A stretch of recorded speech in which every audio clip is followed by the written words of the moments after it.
Anak-anak 11-11-nya alhamdulillah saya sendiri. Jadi saya punya cita-cita dengan izin Allah ya, baca, tulis, hitung dan baca Quran di tangan ibunya sendiri.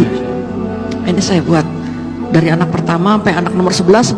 Sebelum meninggal juga sudah banyak hafalan surat-surat pendeknya di juz 30. Umur 4 tahun Allah panggil. 4 tahun ya. Nah, itu jadi dibuat kurikulumnya Mas. Sampai kurikulum ya, Bu? Ya dibuat, saya bikin sendiri. Bun, saya mau nanya ke Bunda deh. Siap. 10 Bun, 10 anak Bunda yang ada. Saya aja 3 Bun di rumah, kadang suka bingung ngurusnya bagaimana. Kasih tips dong Bun, 10 anak yang ada, semuanya hafiz Quran. Apa sih tips yang paling utama yang harus dilakukan oleh orang tua agar anak-anak bisa menjadi seperti itu? Itu Bun. Bismillahirrahmanirrahim.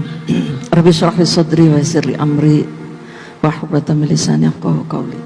Pertama memang tips ya, praktis. Boleh Bun.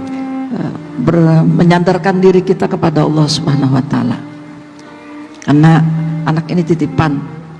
Jadi minta tolong sama Allah. Hari itu kok saya tiap tahun melahirkan. Jadi orang lihat saya itu kalau nggak gendong di dalam, gendong di luar. Anak yang paling dekat umurnya itu nomor 1, nomor 2, nama nomor 6 dengan nomor 7 dengan nomor 8. Nah alhamdulillah keempat-empatnya sudah selesai 30 juz dan ya secara umum Allah beri karunia berprestasi.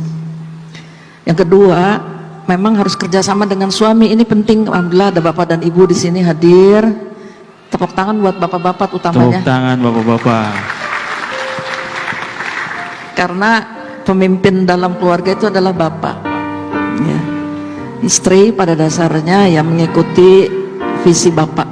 Dan alhamdulillah suami saya klop, Allah kasih. Ya, dia sibuk dakwah, tahu-tahu dilihat sampai rumah anak-anaknya udah pada pintar ngaji. Masya Allah. Udah bisa baca Quran, hafalannya sudah nambah.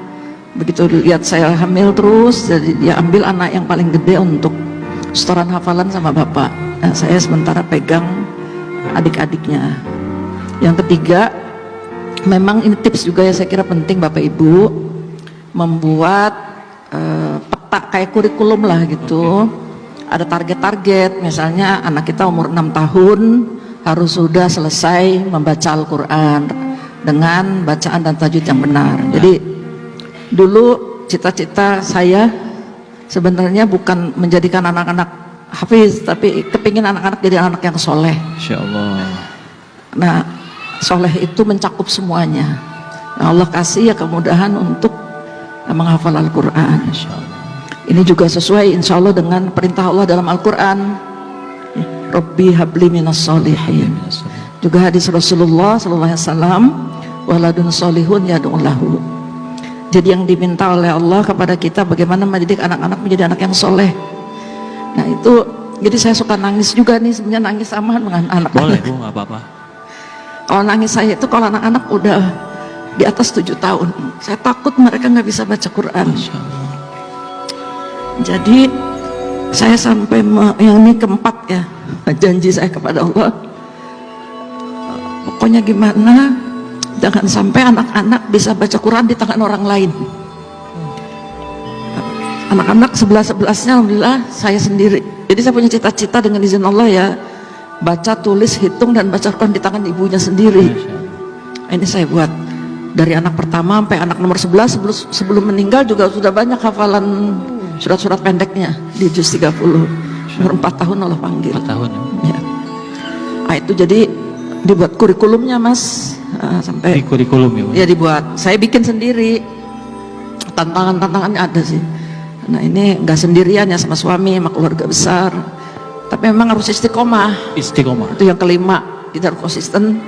Kenapa bisa konsisten? Saya kira ini juga hadiah dari Allah Subhanahu Wa Taala, hidayah. Dan tiba-tiba ada perasaan takut kalau saya tiba-tiba Allah panggil anak-anak saya belum bisa baca Quran. Karena Al-Quran itu penting sekali dalam kehidupan kita. Ya Alhamdulillah kemudian Allah buka pintu-pintu lainnya. Saya kira ini insya Allah. Masya Allah. Boleh tepuk tangan sekali lagi, itu luar biasa. Saya kayak ngerasa ngobrol sama ibu saya sendiri, maaf ya Mas ya. Soalnya saya juga kalau ngobrol sama ibu kayak gini. Tapi memang tips-tips ini, wah super semua Kak Danu. Banget. Alhamdulillah. Bagaimana? Belum tentu bisa ngelakuinnya juga nih. Tapi tadi jadi motivasi juga buat saya di rumah nanti. Bang Ari juga gitu ya? Iya, Punya 3 aja Bang Ari ya? 3 betul. Tapi nggak sulung semua sih. Saya juga tadi bercanda kok. Bercanda. Jadi jadi keluarga itu ternyata memang bisa dijadikan sebuah tim. Betul. Gimana caranya bisa bersama-sama saling kerjasama ya Bu ya. Iya. Saling bantu membantu gitu. Yang udah bisa ngajarin adiknya gitu mungkin ya Bu ya. Iya, saya buat seperti itu. Jadi anak-anak jarang keluar rumah. Saya bikin anak nomor 1 bertanggung jawab dengan anak yang nomor 9. Oh iya. Anak yang nomor 2 bertanggung jawab dengan anak yang nomor 10. Jadi tingkat kesulitan yang paling tinggi dipegang oleh anak yang paling besar. Masya Allah. Sampai sekarang jadi masih ikatan saudara itu. Alhamdulillah. Jadi tidak hanya sekedar hubungan saudara damia ya, nah, tapi juga hubungan-hubungan ideologis. Nah, ini saya bilang ini kelak akan menjadi saksi nanti di hadapan Allah bahwa tugas ibu